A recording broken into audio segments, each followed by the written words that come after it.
Selamat pagi. Selamat pagi teman-teman semua. Selamat pagi penghuni Negara Kesatuan Republik Indonesia. Jika seorang pemabuk dianggap sampah, alkohol, miras tradisional, moke, sopi dianggap merusak generasi penerus, lalu bagaimana oknum-oknum ahli agama, oknum tokoh-tokoh agama yang merusak pikiran masyarakat dan yang merusak pikiran generasi penerus dengan tidak menjaga lidahnya? Terima kasih. Seperti Ustadz Karbitan Yahya Waloni atau Wahwa Waloni atau Yahya apa, jika Roy Suryo mengatakan Mas Denny Siregar ujaran kebencian, harus si Wahwa Yaloni kah apakah beliau lebih mengujar kebencian dengan menghina agama lain? Jika saya bandingkan cuitan Mas Denny Siregar tentang miras moke budaya Indonesia Timur, maka Roy Suryo mengatakan cuitan itu ujaran kebencian. Di sini saya mau sampaikan kepada elit-elit politik, manusia-manusia berdasi, berjas mewah, sesungguhnya yang menyebarkan ujaran kebencian sesempurna adalah Wahwa Yaloni. Perlu ditangkap, perlu diseret dan lempar ke balik jeruji besi. Semua konten-konten atau ceramah-ceramahnya benar-benar mengujar kebencian untuk mengadukan atau membuat kekacauan di tengah umat beragama. Jadi kepada Mas Roy Suryo atau Pak Roy Suryo, ahli telematika atau matematika, mantan Menpora, tolong ditelaah baik-baik, dipertimbangkan baik-baik sehingga tidak kelihatan bodohnya. Kalau Anda katakan Mas Denny ujaran kebencian, Wahwa Yaloni lebih dari mengujar kebencian.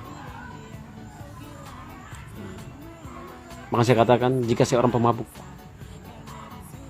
dianggap sampah, lalu bagaimana dengan parah oknum-oknum ahli agama yang tidak menjaga lidahnya? Ini dapat saya sampaikan bahwa marilah kita menyikapi apapun dengan kecerdasan otak kita, dengan keintelektualan pendidikan kita, sehingga tidak kelihatan gobloknya. Maka saya sampaikan di sini sekali lagi, kami Indonesia Timur bukan merusak generasi penerus. Sope, minuman keras alkohol tradisional dari Indonesia Timur tidak pernah merusak generasi penerus. Yang merusak generasi penerus adalah oknum-oknum yang tiap hari, para oknum-oknum ahli agama, tokoh agama, yang tiap hari ceramah dengan membenci, menghujat, menghina agama orang lain atau kepercayaan orang lain. Salah satu contoh, Wahwa Yaloni, Waloni, itu bukan ustadz, itu Lucifer, Dajjal. Jadi teman-teman umat muslim yang amat sangat saya hormati, yang amat sangat saya hargai, banyak sekali teman-teman saya agama muslim yang asli, yang asli bukan karbitan. Kalian dibesarkan, dilahirkan dalam ajaran agama muslim yang kental. Kalian lebih tahu dan sangat tahu tentang agama Islam. Kok bisa kalian dipimpin mendengarkan ceramah orang yang baru memeluk agama Islam. Baca ayat Al-Quran saja komat kami, tapi sok-sokan ahli kitab Al-Quran. Nah ini, saya saranin kepada teman-teman agama muslim, santriwan, santriwati, para kiai, para ustadz, para ulama, seharusnya kalian yang duduk di mimbar itu ceramah, lalu mereka yang baru mengenal agama Islam ini mendengarkan. Yang merusak ketoleransian umat agama muslim dengan agama lain adalah orang-orang yang oknum-oknum yang baru memeluk agama Islam. Mereka yang merusak, bukan orang-orang yang, saya banyak sekali teman-teman saya kiai, ustadz, banyak sekali, ribuan.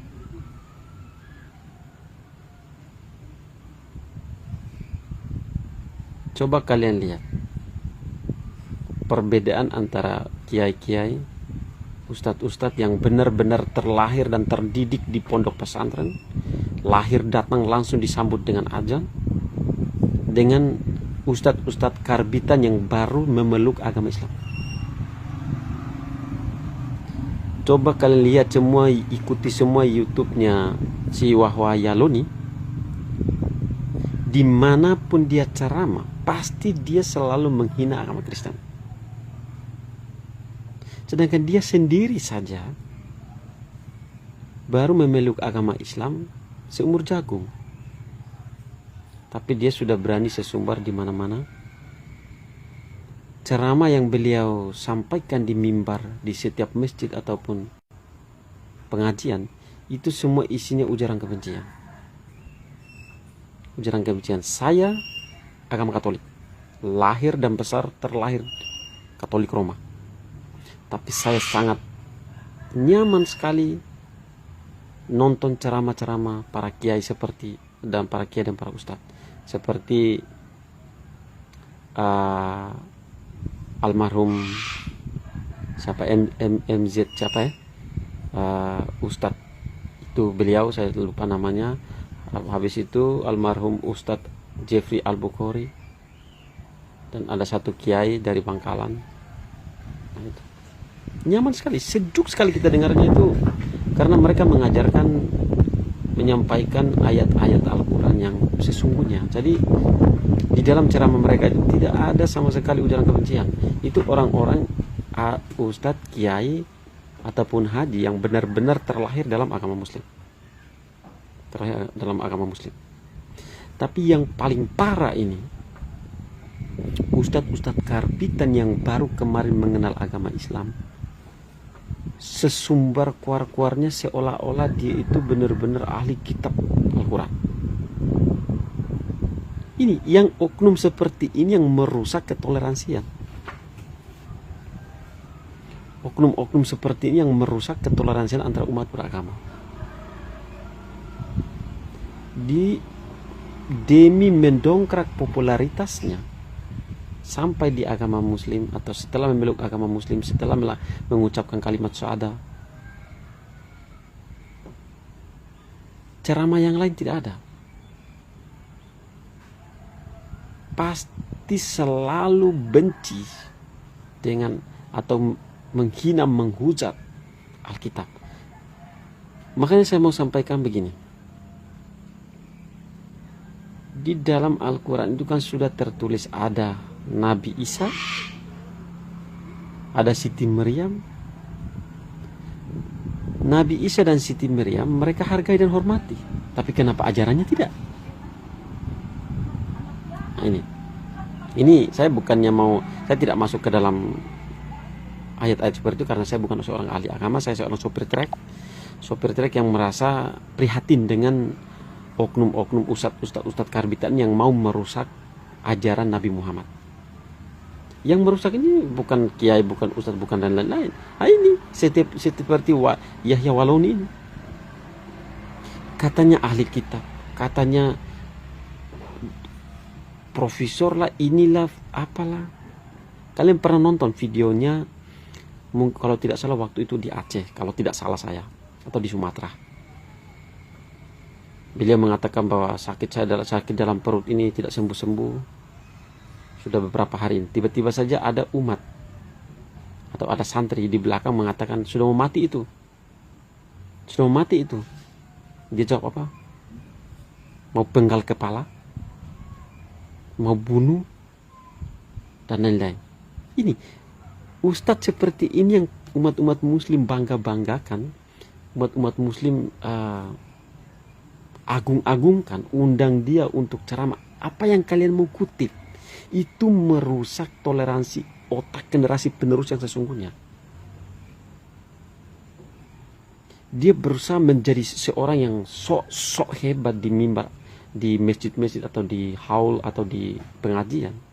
Yang di bawah mimbar ini anak-anak kecil yang generasi penerus bangsa ini. Dengan dia punya ceramah-ceramah ini yang sangat memprihatinkan, maka dari itu beberapa oknum ahli agama, aktivis, tokoh-tokoh agama mengatakan bahwa pemabuk itu sampah. Seorang pemabuk itu sampah. Miras, moke, minuman alkohol lainnya itu merusak generasi penerus. Sesungguhnya saya sopir trek berpendapat bahwa yang merusak otak generasi penerus adalah ustadz karbitan, seperti diantaranya salah satu Wahwa Yaloni. Ini yang sempurna merusak. Sampai di mimbar, agama Kristen itu seperti ini, orang kafir itu seperti ini, agama yang lain itu agama paling rusak, paling jelek seperti ini. Itu secara tidak langsung akan muncul rasis, akan muncul lagi anak-anak kecil ini sampai di sekolah akan benci dengan agama yang lain. Karena apa? Ini karbitan ini sudah mulai meracuni, merusak otak generasi penerus. Apakah sopi tradisional, moke tradisional, minuman keras tradisional dari Indonesia Timur merusak? Kalau minuman keras dari Indonesia Timur ini mau merusak generasi penerus, sebelum itu si Yahloni itu lahir juga sudah rusak. Wahwa Yaloni itu sendiri berasal dari Indonesia Timur, nenek moyangnya pemabuk. Orang Indonesia Timur, saya mau sampaikan secara live ini, orang yang lahir di Indonesia Timur sudah rusak sejak dalam kandungan. Kalau memang mau rusak karena minuman keras atau alkohol. Nah, ini yang saya mau sampaikan kepada teman-teman umat muslim seluruh negara Republik Indonesia. Bila mana mau mengundang ustadz-ustadz karbitan ini yang baru mengenal agama Islam 1-2 hari ini, tolong jangan undang untuk ceramah. Karena apa? Bila mana kalian teriak merusak masa depan generasi penerus, ya ustadz karbitin, katanya ujaran kebencian dan lain-lain. Ini yang dapat saya sampaikan, saudara-saudara semua. Semoga kita cerdas menanggapi ocehan-ocehan oknum-oknum di luar sana, sehingga tidak terprovokasi, sehingga tidak terpancing. Bila mana mereka ceramah, khusus untuk umat-umat muslim, teman-teman agama muslim, saudara-saudara saya, umat muslim. Bila mana oknum-oknum ustadz karbitan yang baru mengenal, mereka itu pondoknya di saya itu heran, kok bisa mereka itu jadi penceramah, sedangkan saudara-saudara kita yang berpuluh-puluh tahun di pondok pesantren sangat tahu, bahkan hafal Al-Quran, hafal kitab kuning. Kenapa mereka tidak dijadikan penceramah? Kenapa mereka tidak podium yang mega dan mewah itu, kenapa tidak diserahkan kepada mereka? Kenapa harus serahkan kepada Wahwaloni? Kelebihannya apa? Saya ingin tahu. Umat muslim ini kan hebat-hebat. Teman-teman ini kan orang-orang, ada yang keturunan kiai, ustadz, haji.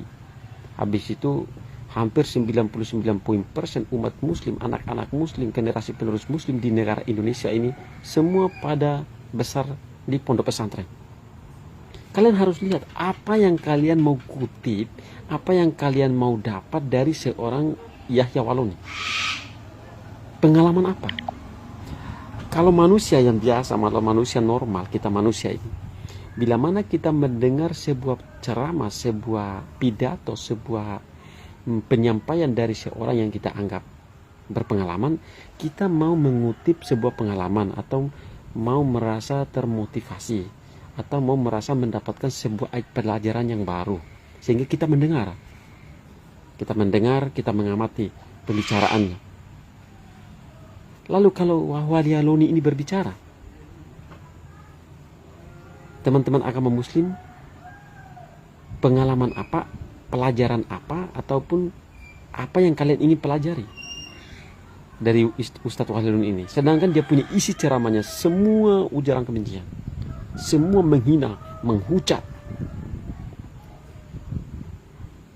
Jadi saya berharap saudara-saudara baik NU, tokoh-tokoh NU, tokoh-tokoh PBNU, MUI untuk mendalami, menanggapi, mentelaah ceramah-ceramah si Wahwali Aloni ini secara seksama.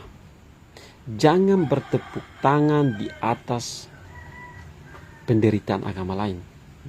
Menderita maksudnya Ustadz Waloni hujat, hina, caci maki, fitnah terhadap agama Kristen, Nasrani, semua tepuk tangan dan teriak.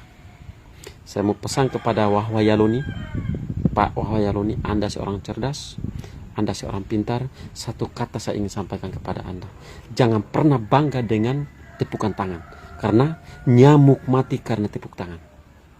Supaya Anda paham ini, nyamuk itu mati karena tepuk tangan. Dan sekali lagi saya meminta, menghimbau, memohon kepada para tokoh-tokoh ulama besar Indonesia, PBNU dan MUI Muhammadiyah, untuk memberi teguran. Kalau bisa cabut izin, atau kalau memang ada izin ceramah, ada seperti ada SK ceramah, atau ada surat perintah untuk mengizinkan seseorang melakukan ceramah, cabutlah hak dan izin itu terhadap Wahwali Aloni. Kita bukan takut. Bobi Bukitjon tidak pernah sedih, tidak pernah marah, tidak pernah merasa berkecil hati atas hujatan dan fitnaan yang dikeluarkan oleh Ustadz Yahya Waloni. Tetapi saya prihatin. Kenapa saya sampaikan ini secara live di grupnya Mas Denny Siregar? Karena saya cinta dengan agama muslim, saya cinta dengan generasi penerus, saya cinta toleransi dan cinta dengan ketoleransi umat beragama. Maka dari itu saya sampaikan di sini. Sebab banyak sekali akhir-akhirnya mengatakan moke minuman keras merusak generasi penerus, merusak pikiran generasi penerus. Maka saya sampaikan di sini bahwa yang merusak otak dan merusak masa depan generasi penerus adalah Ustadz Yahya Waloni dan Ustadz karbitan yang baru mengenal agama Islam 2 atau 3 hari, sehingga kuar-kuar di panggung seolah mereka ahli kitab Taurat, ahli kitab Al-Quran, ahli kitab suci dan lain-lain. Oke saudara-saudara, apa yang saya sampaikan ini belum tentu baik semua, belum tentu salah semua, tapi mohon didengarkan.